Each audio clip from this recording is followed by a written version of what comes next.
This episode is brought to you by LifeLock. When you visit the doctor, you probably hand over your insurance, your ID, and contact details. It's just one of the many places that has your personal info. And if any of them accidentally expose it, you could be at risk for identity theft. LifeLock monitors millions of data points a second. If you become a victim, they'll fix it, guaranteed, or your money back. Save up to 40% your first year at LifeLock.com/podcast. Terms apply. Welcome to Only Murders in the Building, the official podcast. Join me, Michael Cyril Creighton, as we go behind the scenes with some of the amazing actors, writers, and crew from Season 5. The audience should never stop suspecting anything. How can you not be funny crawling around on a coffin? No, that's true. Catch Only Murders in the Building official podcast, now streaming wherever you get your podcasts. And watch Only Murders in the Building, streaming on Hulu and Hulu on Disney Plus for bundle subscribers. Terms apply. Welcome back, True Crime Army. I am so sorry that I didn't post a new episode last week. I took a week off after CrimeCon Denver because, hello, I had no voice, especially after such a huge conference. Shout out to all my new listeners who are here after discovering the show at CrimeCon, and a special note to those listeners who, no kidding, found me years ago at CrimeCon, whether it was Vegas or Orlando, and they made it a note to stop by my table just to say hi. I do want to take a minute also to say thank you to a woman that I met there. Her name is Josephine Wenzel, and I met her in person after having spoken to her a few years back on Facebook. You might recall that Josephine Wenzel is Crystal Mitchell's mother. I covered Crystal's case a few years ago when her alleged murderer, Raymond McLeod, was still a fugitive. He was ultimately captured in 2022, and his trial is set to take place this year, 2025, in October in California. Josephine was such a kind person, and meeting her just filled my heart with pure joy. At CrimeCon, I also met a medical examiner who performed the autopsy on two cases that I covered. Mr. Jim Caruso performed the autopsy of Ashley Turner. It's a case that I covered out of Iceland, and that is on my Patreon. And he also performed the autopsy on Pat Tillman. And I did a 2-part episode on Pat Tillman. To say that I met some pretty amazing people in Denver is a complete understatement because everybody was amazing.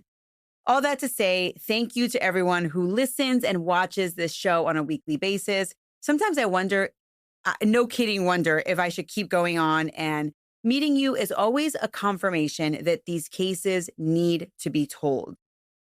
All right, let's get into today's case. Today's case is about a 16-year-old by the name of Josephine Jimenez, and this case is out of California. Now, let's dig in. Military murder is an independent project and is not endorsed by the Department of Defense or any military component. The views expressed are those of the host. The content of this podcast is not meant to be legal or medical advice. Warning, this episode contains graphic details of murder and is not suitable for young listeners. Listener discretion is advised.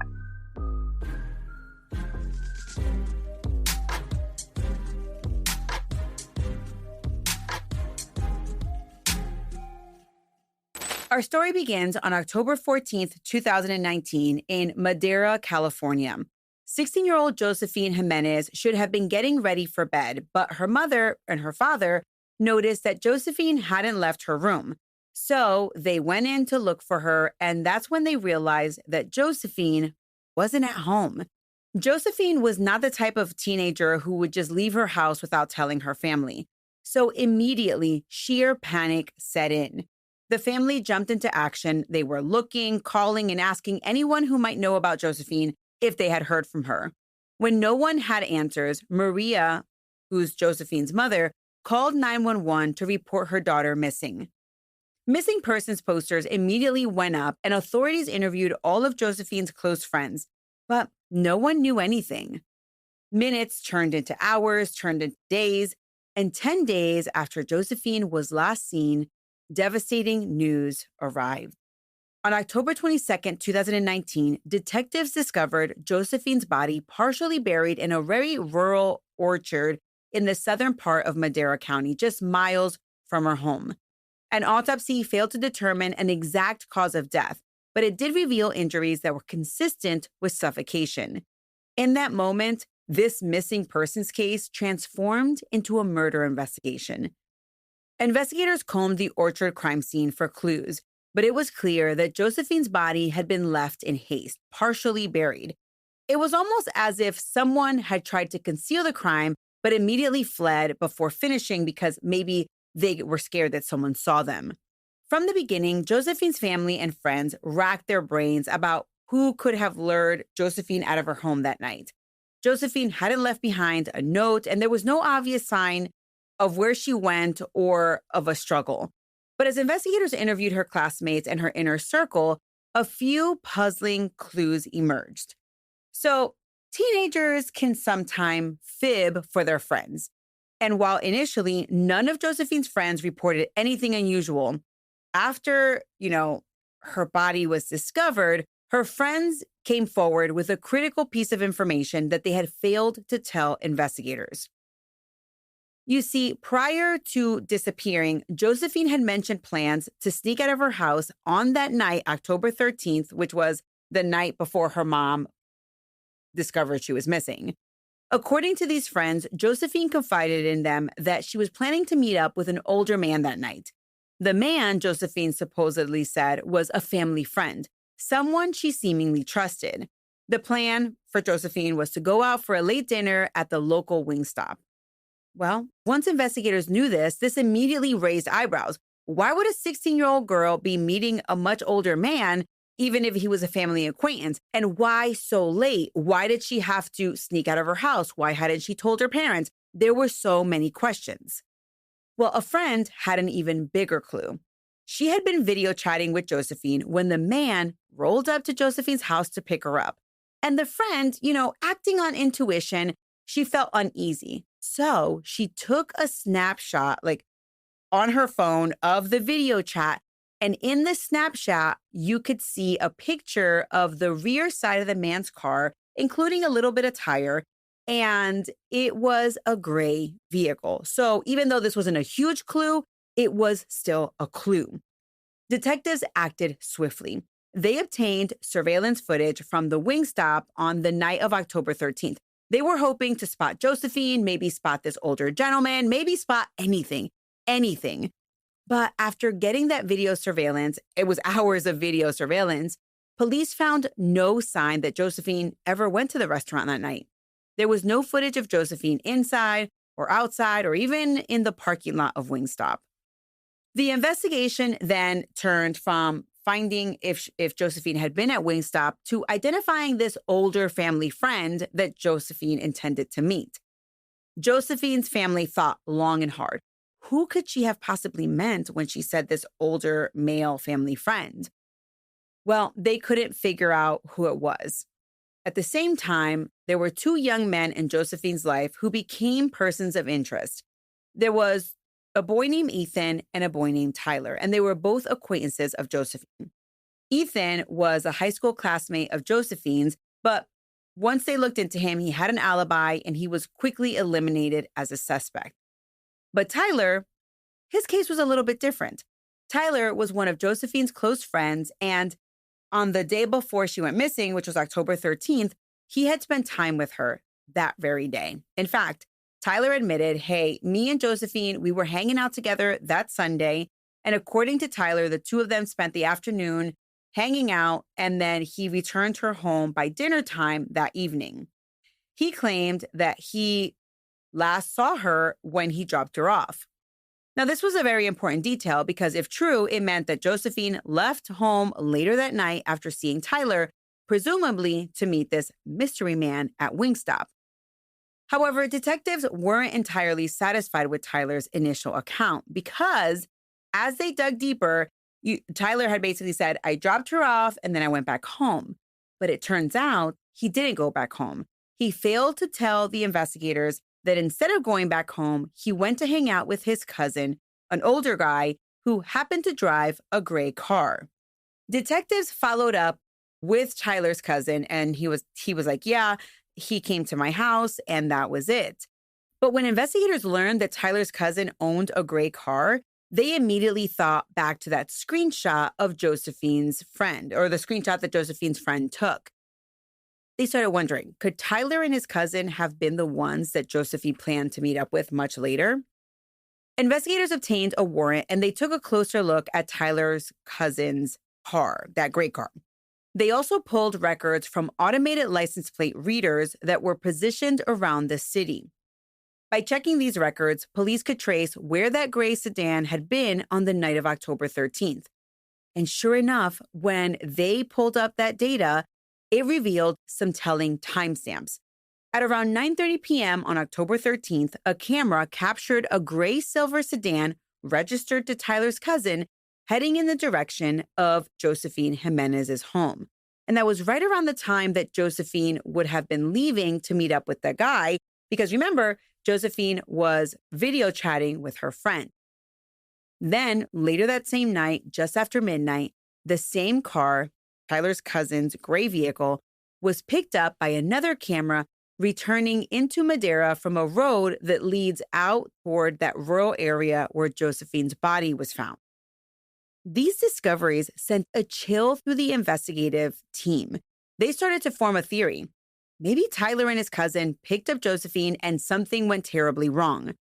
However, just as detectives were building a case against Tyler and his cousin, the investigation took an unexpected turn. A new lead came in out of nowhere, a mind-boggling tip from over 300 miles away at a Marine Corps base on the Southern California coast.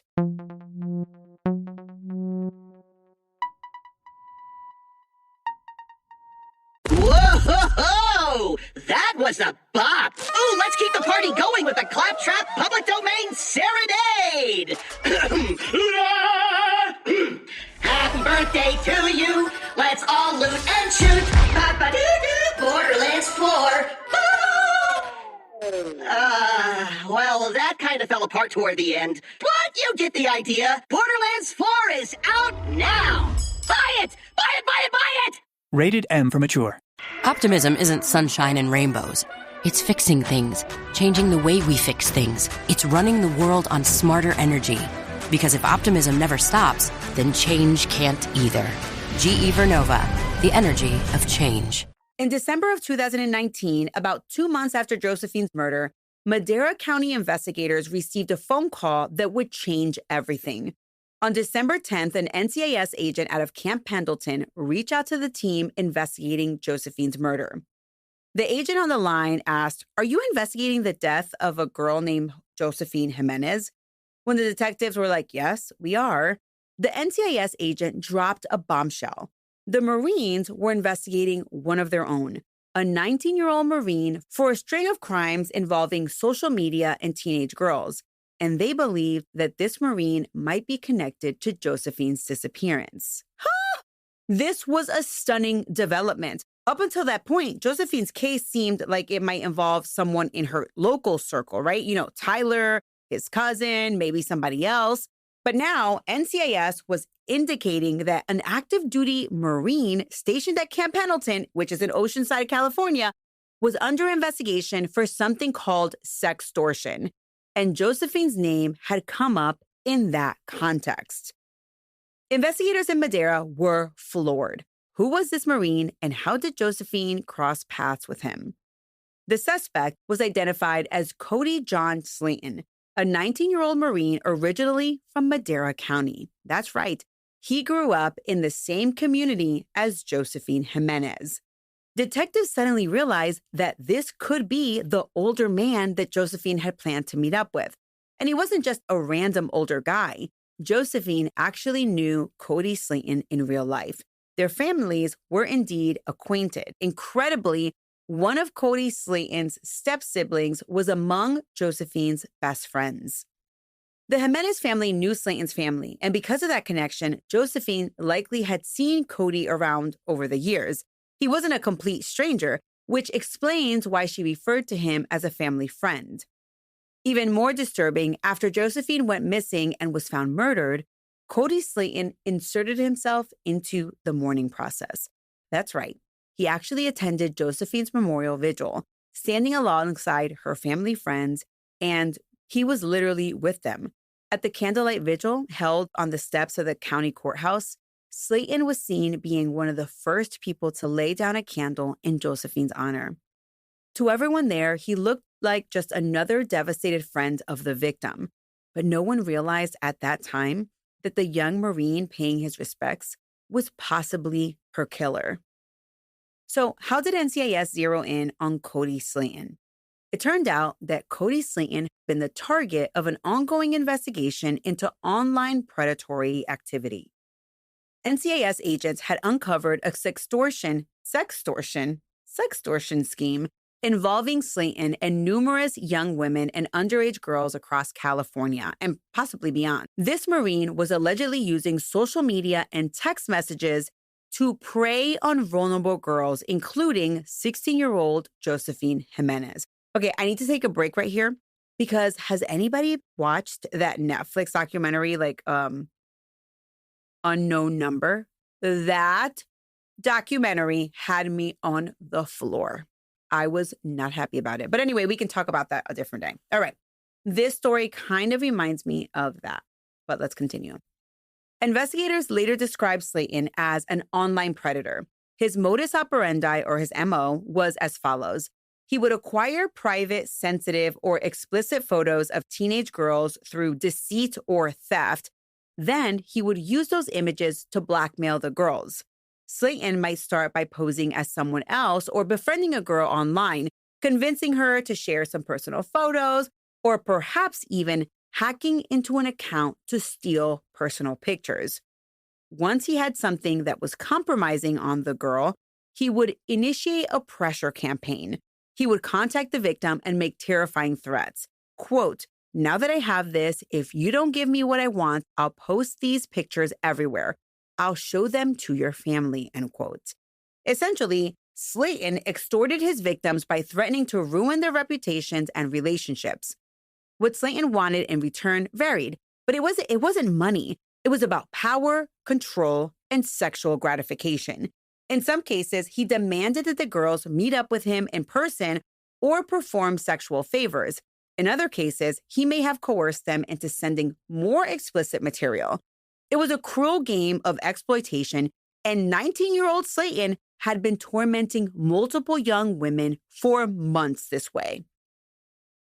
At least one of his victims the NCIS knew of was underage, and during their inquiry, Slayton actually admitted that one of the girls he had targeted in this entire scheme was Josephine Jimenez herself.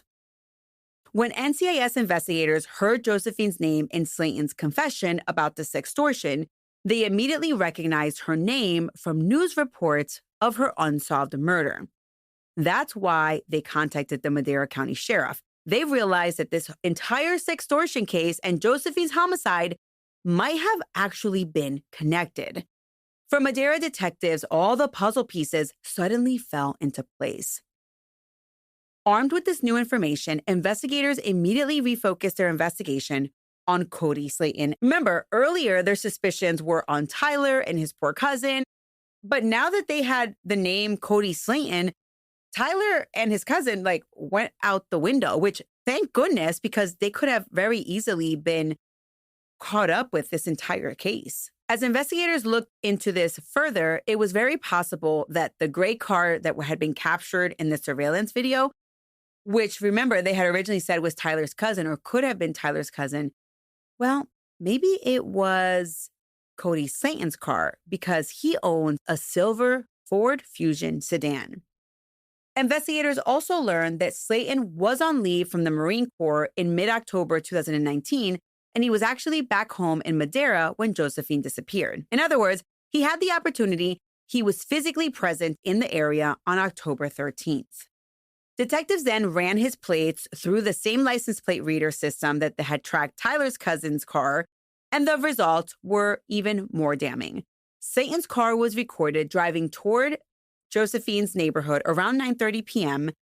Then, just after or just before 10 p.m., Slayton's license plate reader was picked up near the Wingstop location, remember, where Josephine was supposed to go. Finally, after midnight, Slayton's car was recorded returning from the direction of the rural orchard area where Josephine's body would later be found. Which is crazy because this is all the same things that were beginning to implicate Tyler and Tyler's cousin. With this new mountain of information and mountain of evidence and a prime suspect identified, Madera County authorities coordinated with NCIS to bring Codi Slayton into custody. On January 16, 2020, about 3 months after Josephine was killed, detectives traveled to Oceanside, California, and interviewed Slayton, who at that point was already detained by NCIS on those unrelated charges. After that interview, bolstered by the new evidence they had gathered, Madera County Sheriff's detectives formally arrested Codi John Slayton and charged him with the murder of Josephine Jimenez.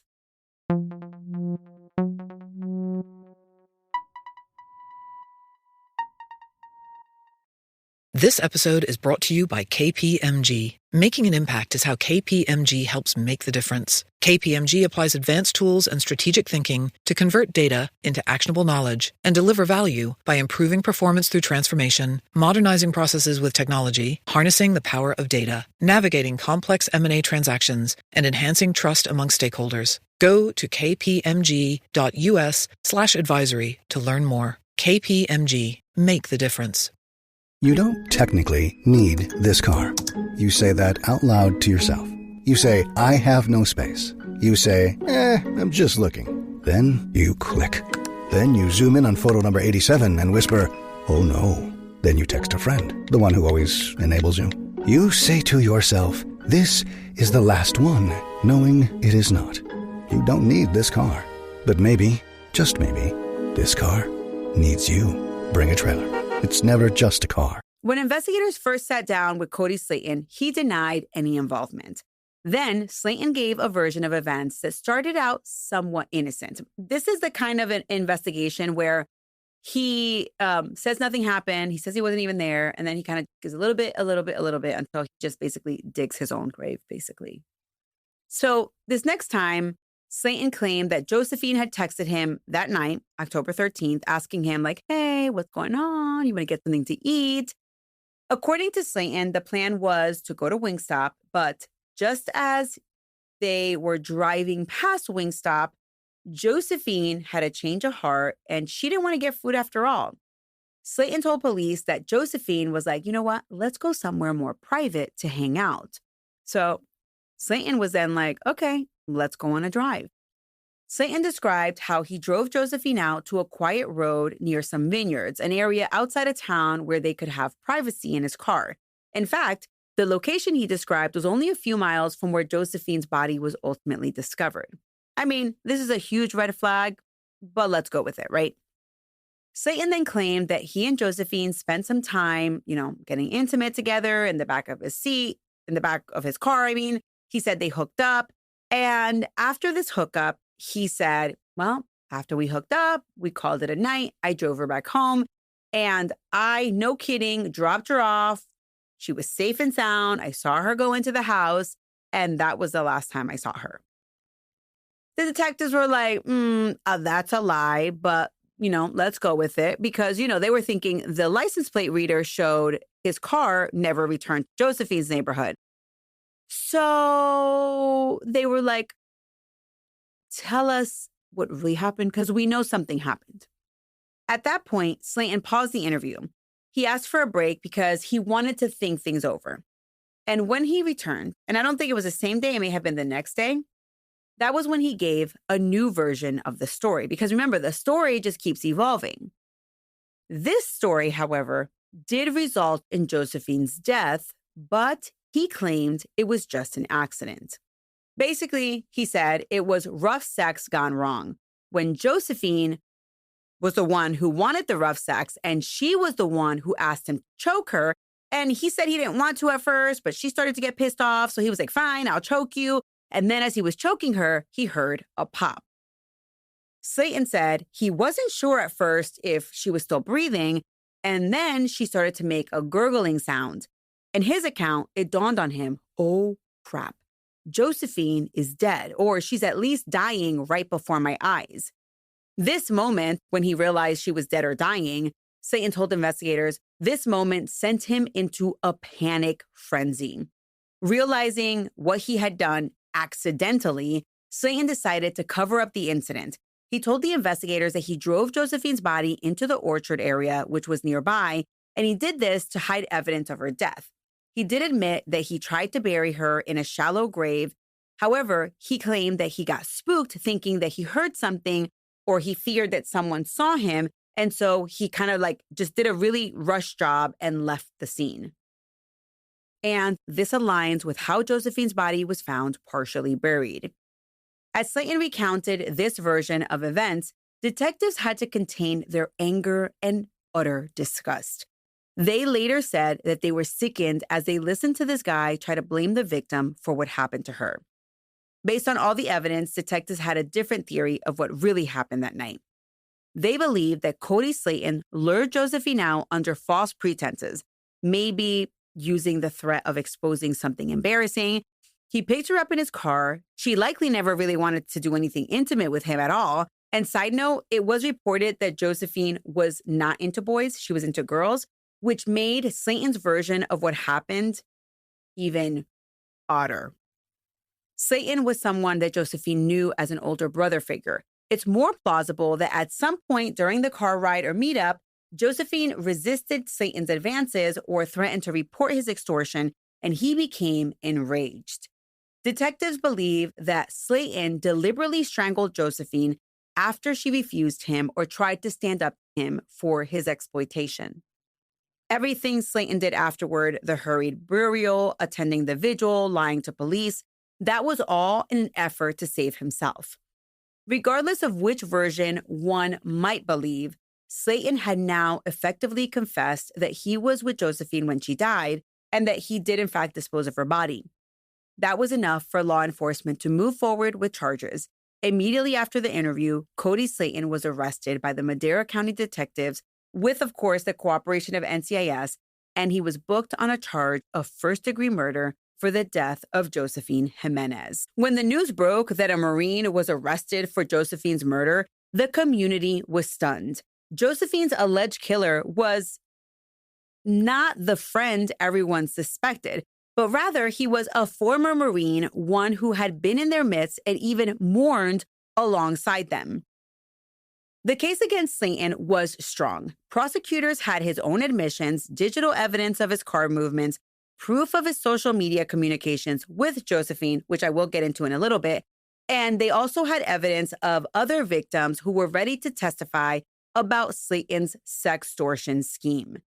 In the face of this, Slayton eventually chose to plead guilty rather than go through a full trial. In May of 2023, more than 3.5 years after Josephine's life was taken, now 22-year-old Codi Slayton pled guilty to the charges related to Josephine's killing. This plea was part of an agreement to spare him a potential first-degree murder conviction. Instead, he was convicted of a lesser charge, and it was second-degree murder. In preparing for this episode, I read through a recent appellate opinion in this case, and I do want to point out that during the case, some prior uncharged misconduct was revealed, and it involved various other underage girls and women that Slayton was extorting. Now, I will change their names just to protect them, but there was one woman who I will call Elsa. She dated Slayton, and she said that he was into forceful, rough sex and that he liked to choke her during sex. He often forced her to have sex against her will, and he did a whole bunch of other things. At some point, this woman was forced to have sex with other persons, and those encounters were video recorded, and it was all linked back to our homeboy Slayton. Videos and images of this woman were also later found online. Additionally, money was mysteriously wired from her bank account into Slayton's bank account. There was another girl who I will call Georgia, and she told investigators that when she was between the ages of 13 and 14, she sent topless photos to Slayton. He would send her pictures of his penis, and after this, she began to receive anonymous harassing messages threatening to expose those pictures to her family. One of these messages was tracked back to Camp Pendleton 2 days after Josephine's murder. There was another girl who I will call Jewel, and she dated Slayton in 2017. Again, she said that he was forceful and made her engage in sex acts that she didn't want to. She also began receiving anonymous messages asking for nude photos, And that anonymous number would send her nude photos of her that she had shared with Slayton. Jewel's age was never given in the appellate opinion, but the harassment all stopped when her mother reached out to Slayton personally and told him she reported the messages to the police. Another girl, Chloe, same. She sent nude pictures to Slayton, and then all of a sudden she started getting these anonymous messages threatening to expose the pictures that she had sent to Slayton. Those pictures were also uploaded to a pornography site, and one of her male friends received a nude photo of her. Chloe would later begin a sexual relationship with Slayton, and it should be noted she didn't realize that he was the one sending the anonymous messages. She did describe, though, that he did enjoy rough sex. Another victim, Lucinda, exchanged numbers with Slayton. It does not appear that photos were ever exchanged between the two, but after giving Slayton her number, she started getting anonymous messages asking for nude photos. A sixth victim, who I will call Amanda, had sent nude photos to her boyfriend. Amanda and her boyfriend broke up, and then all of a sudden, she started getting anonymous text messages asking for nude photos. Investigators found that Amanda's ex and Slayton had communicated at some point, and so that was the connection there. And then there were the Lady Marines who fell victim to Slayton. The same month that Josephine was killed, 2 Lady Marines reported their bags stolen from their rooms on base. After their bags were stolen, one woman started to receive anonymous messages asking for nude photos in exchange for the return of her bag. So no kidding, somebody thought it was smart enough to be like, hey, lady, you send me a nude photo and I'll give you your bag back. This woman also got a note on her door threatening that if she reported the messages to authorities, she would not be seeing her bag ever again. The text included requests not only for nudes, but they were like, okay, listen, if you don't send nudes, let's just meet up for sex. I mean, what woman in their right mind would say yes to that? Like, that is freaking scary. But wait, the threatener or the anonymous caller got even crazier. He was like, if you don't send nudes and you don't meet up for sex, don't worry, because I will then share your social security card and your birth certificate to the highest bidder. The stolen bags? Guess what? They were found in Codi Slayton's mother-flipping car. That's right. And sadly, Josephine Jimenez had been a victim of this guy as well in more than one ways. On Slayton's laptop, investigators found nude photos of Josephine Jimenez. Y'all, this man was a monster, and there were various uncharged crimes, which I'm not even going to get into. At the end of the day, because Slayton pled guilty, there was no trial, but the judge had allowed or already allowed most of this uncharged misconduct to come into the trial had it been fully litigated.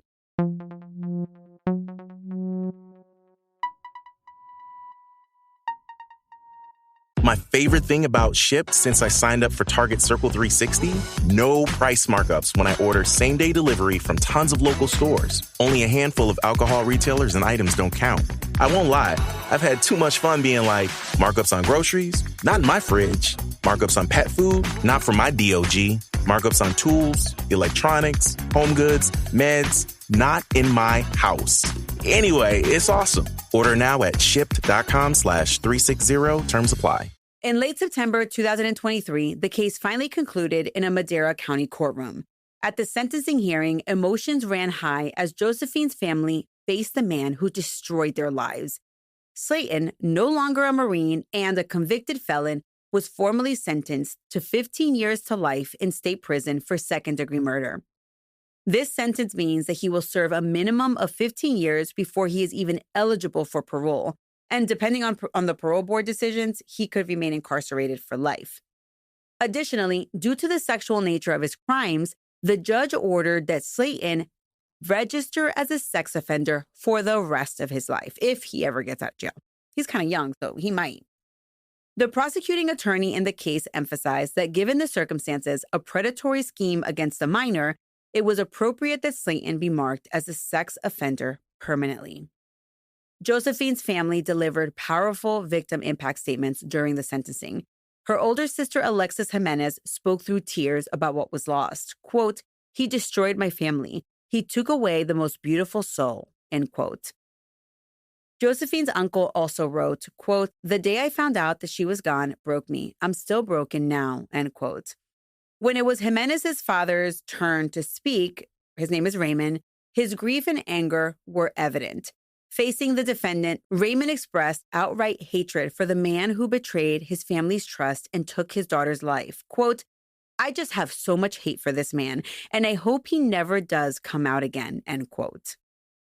Despite some disappointment at the length of the sentence, there was also gratitude. The family thanked law enforcement for their tireless work in capturing the man responsible. Prosecutors reassured the family that Slayton would be behind bars where he couldn't harm anyone else, and that justice, albeit imperfect, had been served. As one prosecutor put it, quote, "They are glad that he is now going to prison and there is justice for Josephine," end quote. In the end, Codi Slayton was shipped off to a California state prison to begin serving his time. According to prison records, he is incarcerated at the San Quentin State Prison facility with his first parole eligibility, sometime in 2030. The story of Josephine Jimenez is a heartbreaking example of how an online predator can infiltrate a community and shatter lives. It's also a cautionary tale. It's about hidden dangers that lurk on social media, even in seemingly friendly forms. Remember the chat that we had a few weeks ago with my friend about having friends online and online friends. I mean, yeah, online friends are super scary, but heck, even friends online can be dangerous. Josephine was a smart, loving girl with dreams of serving her country. That's right. She had expressed interest in joining the military. It's an irony not lost on anyone when her killer turned out to be a member of the Marine Corps. Her case highlights how vulnerable young people can be to exploitation, especially by someone who knows how to manipulate their trust or fear. In Josephine's memory, her family has advocated for educating parents and teens about the signs of online grooming and sextortion. The hope is that by sharing what happened to Josephine, others might recognize the red flags before it's too late. After all, if it could happen in this close-knit family with a predator who was literally a family friend attending church vigils, it could happen literally anywhere. So I want to take this moment to talk about how to talk to your kids about social media and sextortion. Josephine's case painfully illustrates the importance of talking to our kids about online safety. So here are some key points for parents and guardians on how to address these issues with kids from an early age, right? You got to start the conversation early, and you have to keep it ongoing. Begin discussing online safety in an age-appropriate way as soon as your kid starts getting on the internet. Regularly revisit the topic as they get older. When conversations about online dangers are frequent and open, kids are more likely to feel comfortable sharing their online experiences with their parents. Number 2, explain the difference between friends and friends. Make sure that kids understand that not everyone online is who they claim to be, and not everyone that you know in real life is who they claim to be once you start chatting with them online. Number 3, set firm rules. They should not add new online friends or followers without parental permission, especially not adults that they don't know in real life. And even if they do know them in real life, adults should not be friending kids on any social media platform. Number 4, emphasize no secrets and open communication. Predators love kids who keep secrets from their parents. Counteract this by assuring your kids that they can tell you anything, even if it makes them uncomfortable, and that you, even if you get a little bit mad, they are not going to get in trouble. Number 5, discuss what sextortion is in clear terms that is age appropriate.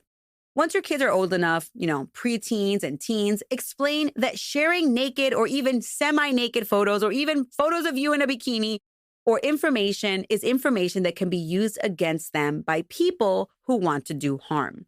Lay out the concept of sextortion. It is when someone might try to pressure you into sending them photos or doing things by threatening to post something private. Make sure that they know that anyone who does this is committing a crime and that they should tell a trusted adult immediately. Another thing that you can use as a tool is using real-world examples, like Josephine. Talk to them about what happened to Josephine. Read news stories to them to show them that this can happen and it does happen. And finally, encourage critical thinking about online content. Teach your kids to be wary of any requests for photos, any requests for personal details, or any requests for personal meetups that come through social media or texting. And remind them that it could be anonymous texting as well. The key here is to make sure that kids know that once you release a photo outside of, yourself, so you take a picture and you send it, that photo can never be brought back and it will live on the internet forever. This is not to say if you make a mistake, I always tell my kids, listen, I can fix just about anything. So just tell me and mommy will fix it. And I mean that even when they're adults. But it's important for them to know not to do it. But also, if they were to do it, in the case that they have a friend that maybe did it, let's talk about it. We can figure it out. It is not the end of the world. And there are a lot of people, a lot of kids and teenagers who end their life because they fear the embarrassment that will happen once that photo is released. There are so many pointers that I can give, but I think that those are enough for right now. By following these points and maintaining open dialogue with your kids, parents can better prepare their children to navigate social media safely. At the end of the day, it's about empowering your kids with knowledge that if anyone online ever threatens or pressures them, whether it's a stranger or even someone they know, they should never comply and they should seek help immediately. Predators like this guy, Codi Slayton, they rely on silence and fear. By talking openly and early with our kids, we take away these predators' power.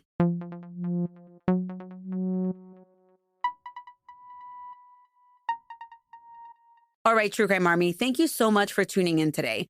I feel really strongly about keeping our kids safe online, and that's why I keep harping on it. I know some of you guys are like, oh, this is boring information. Definitely not talking about Josephine's story, because you guys would never say that about Josephine's story, right? Josephine's story is an eye-opening story, and it is a cautionary tale. But when I bring in authors and when I bring in educators, it's because it's an important topic. And it's important for us to talk to our kids about online safety. True Crime Army, that is it for today. If you want to support the show and listen to over 50 additional episodes, full-length episodes, join my Patreon at patreon.com/militarymurder. You can also go on there and join online for free. And occasionally, I will be doing a few freebies for my free members. Shout out to all my listeners who are always sending me case recommendations. I heard about Josephine's story from one of my listeners who watched the Paula Zahn episode that came out recently. In addition to Paula Zahn, my sources for today's episode include a 2025 appellate opinion and reporting by ABC News, Investigative Discovery, and the website Child Rescue Coalition. Military Murder is a Mama Margot production. The music was created by Ty-Ops. Until next time, remember, you never really know what someone is capable of, so remain vigilant always. You have a fabulous week, and I'll keep digging to bring you another military murder story next time. Shh, Mama's working on her podcast. I don't want to. Mike and Alyssa are always trying to outdo each other. When Alyssa got a small water bottle, Mike showed up with a 4-liter jug. Ugh. When Mike started gardening, Alyssa started beekeeping. Oh, come on. They called a truce for their holiday and used Expedia Trip Planner to collaborate on all the details of their trip. Once there, Mike still did more laps around the pool. Whatever. You were made to outdo your holidays. We were made to help organize the competition. Expedia, made to travel. Starting a business can seem like a daunting task, unless you have a partner like Shopify. They have the tools you need to start and grow your business. From designing a website to marketing to selling and beyond, Shopify can help with everything you need. There's a reason millions of companies like Mattel, Heinz, and Allbirds continue to trust and use them. With Shopify on your side, turn your big business idea into... Sign up for your $1 per month trial at shopify.com/special offer.